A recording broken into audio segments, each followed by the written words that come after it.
Assalamualaikum warahmatullahi wabarakatuh. Perkenalkan, nama saya Intan Lakoro dengan nomor induk mahasiswa 9114221113 dari kelas E, program studi pendidikan. Video ini dibuat untuk memenuhi ujian akhir semester mata kuliah belajar dan pembelajaran. Baik, langsung saja. Di sini saya akan mempresentasikan hasil materi saya mengenai teori belajar kognitivisme. Yang pertama, definisi pembelajaran kognitivisme. Definisi kognitif berasal dari kata cognition yang mempunyai persamaan dengan feeling yang berarti mengetahui. Dalam arti yang luas, cognition atau kognisi ialah perolehan penataan, penggunaan pengetahuan. Teori belajar kognitivisme lebih mementingkan proses belajar daripada hasil belajar itu sendiri. Nah, dalam teori ini ada dua bidang kajian yang lebih mementingkan proses belajar daripada hasil belajar, yaitu yang pertama, belajar tidak sekedar melibatkan stimulus dan respon, tetapi juga melibatkan proses berpikir yang sangat kompleks. Yang kedua, ilmu pengetahuan dibangun dalam diri seseorang melalui proses interaksi yang berkesinambungan dengan lingkungan. Menurut psikologi kognitivistik, belajar dipandang sebagai suatu usaha untuk mengerti sesuatu dengan jalan mengaitkan pengetahuan baru ke dalam struktur berpikir yang sudah ada.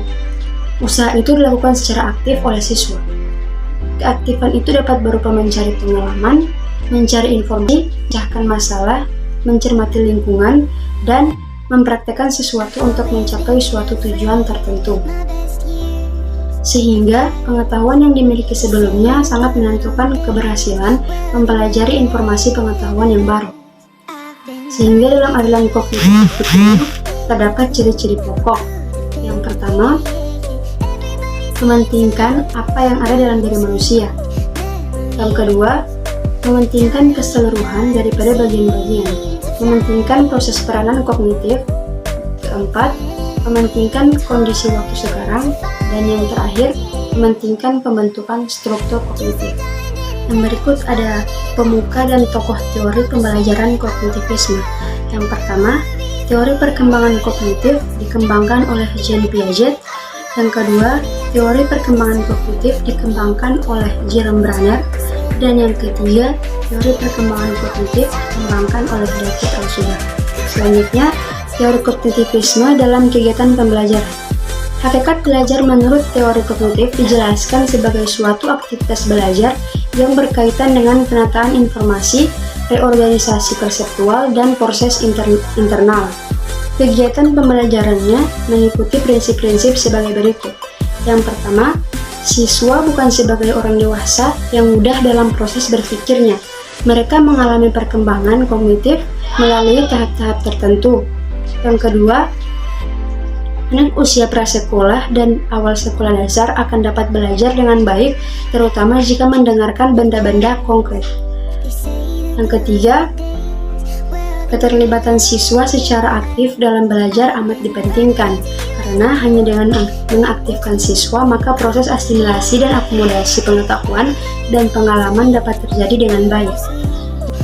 Yang keempat, untuk menarik minat dan meningkatkan retensi perlu mengkaitkan pengalaman atau informasi baru dengan struktur kognitif yang telah dimiliki si pelajar. Kelima, pemahaman dan retensi akan meningkat jika materi pelajaran disusun dengan menggunakan pola atau logika tertentu dari sederhana ke kompleks. Yang keenam, belajar memahami akan lebih bermakna daripada belajar menghafal. Yang berikut ada positif dan negatif teori kognitivisme dalam pembelajaran. Teori pembelajaran kognitif memiliki kelebihan sebagai berikut. Positifnya yaitu menjadikan siswa lebih kreatif dan mandiri, membantu siswa memahami bahan belajar secara lebih mudah. Sebagian besar dalam kurikulum pendidikan, negara Indonesia lebih menekankan pada teori kognitif yang mengutamakan pada pengembangan pengetahuan yang dimiliki pada setiap individu. Pada metode pembelajaran, kognitif pendidik hanya perlu memberikan dasar-dasar dari materi yang diajarkan untuk pengembangan dan kelanjutannya diserahkan pada peserta didik, dan pendidik hanya perlu memantau dan menjelaskan dari alur pengembangan materi yang telah diberikan.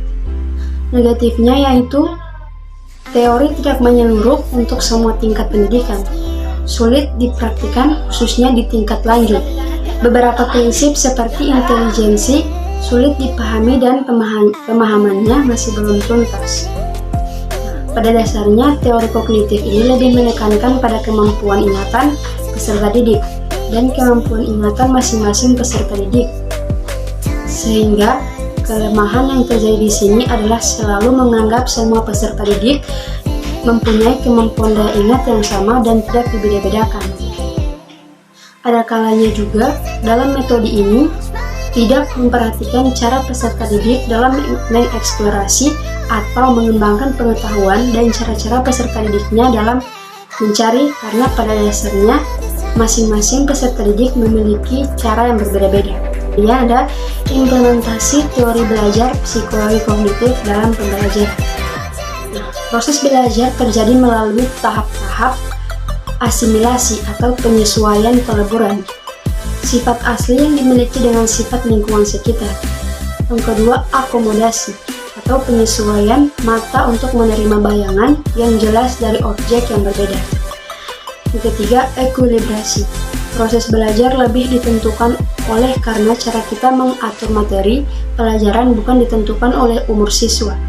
Proses belajar terjadi melalui tahap-tahap enaktif atau aktivitas, ekonik atau visual verbal, dan simbolik.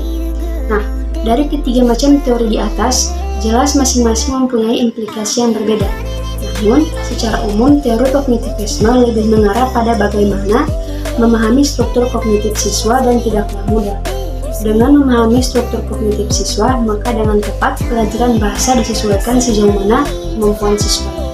Dari pemaparan materi saya tadi, maka dapat disimpulkan bahwa teori kognitif adalah suatu proses atau usaha yang melibatkan aktivitas mental yang terjadi dalam diri manusia sebagai akibat dari proses interaksi aktif dengan lingkungannya untuk memperoleh suatu perubahan dalam bentuk pengetahuan, pemahaman, tingkah laku, keterampilan, dan sikap yang bersifat relatif dan berbekas.